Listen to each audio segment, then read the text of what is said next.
আজ আমাদের গন্তব্য কলকাতার এক এবং অদ্বিতীয় সিদ্ধিবিনায়ক মন্দিরে, যেটি উত্তর কলকাতা 48B মুক্তারাম বাবু স্ট্রিটে অবস্থিত।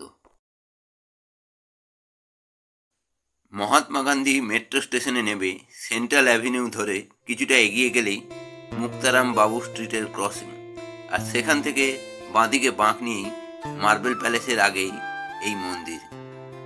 আর এই রাস্তায় এলে মনে পড়ে যায় শ্রদ্ধেয় রসসাহিত্যিক শিবরাম চক্রবর্তী এই রাস্তারই কোনো এক মেস বাড়িতে থাকতেন।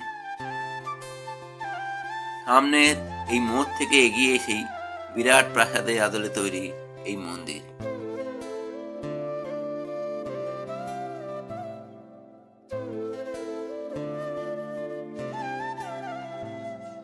কসমেটিক শিল্পের ইমামি গ্রুপের অন্যতম দুই কর্ণধার এবং বাল্যবন্ধু শ্রী রাধেশ্যাম গোয়েঙ্কা এবং শ্রী রাধেশ্যাম আগরওয়ালের ঐকান্তিক ইচ্ছায় এখানকার পুরাতন মল্লিক বাড়ি কিছুটা অংশ নিয়ে পুরাতন স্থাপত্যকে বজায় রেখে 2020 সালে 28শে ফেব্রুয়ারি তৈরি হলো কলকাতার একমাত্র এবং অদ্বিতীয় এই সিদ্ধিবিনায়ক মন্দির।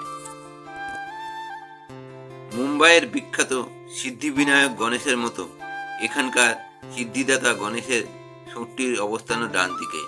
পুরাণ মতে গণেশের সুর যদি ডান দিকে থাকে তবে তিনি সিদ্ধিবিনায়ক অর্থাৎ মোক্ষ দানকারী, তাই গণেশজি এখানে সিদ্ধিবিনায়ক রূপে বিরাজমান।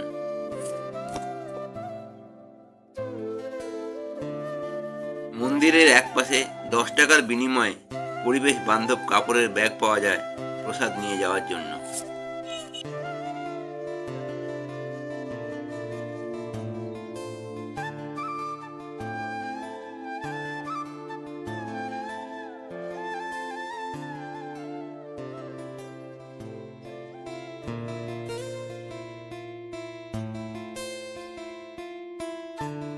মন্দিরে প্রবেশের মুখে ডান দিকে জুতো রেখে বাম দিকে হাত ধোয়ার ব্যবস্থা আছে।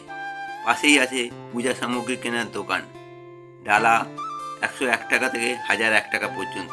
এছাড়া 14 টাকার বিনিময়ে লাড্ডুও পাওয়া যায়। পাশেই প্রবেশদ্বার দিয়ে প্রবেশ করে পথ চলে গেছে সোজা গর্ভ গিয়ে।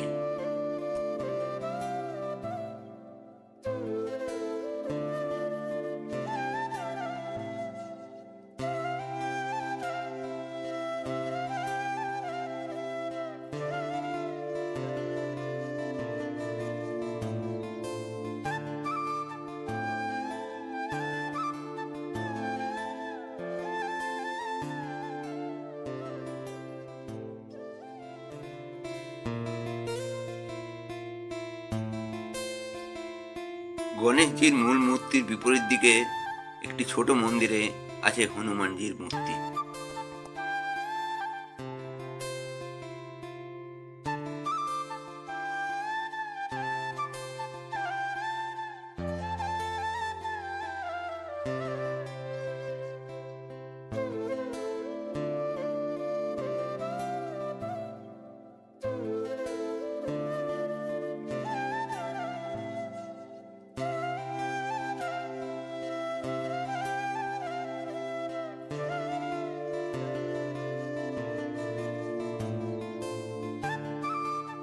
আর গর্ভগৃহের সামনেই আছে পরিষ্কার পরিচ্ছন্ন উপাসনা স্থল।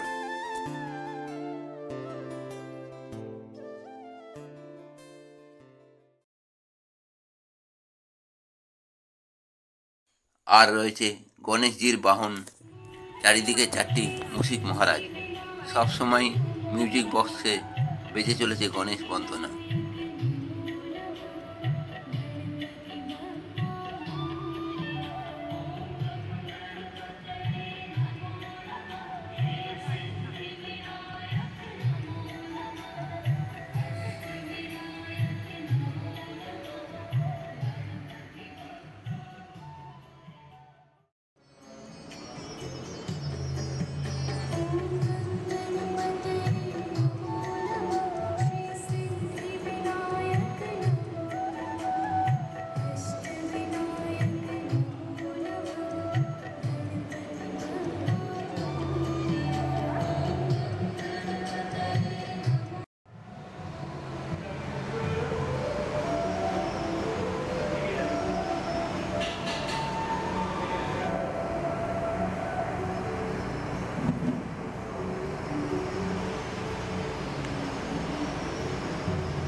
এখানে বিশেষভাবে উল্লেখযোগ্য যে এই মন্দিরে প্রতিদিন নতুন ফুল দিয়ে সাজানো হয় পূজাবেদিটিকে।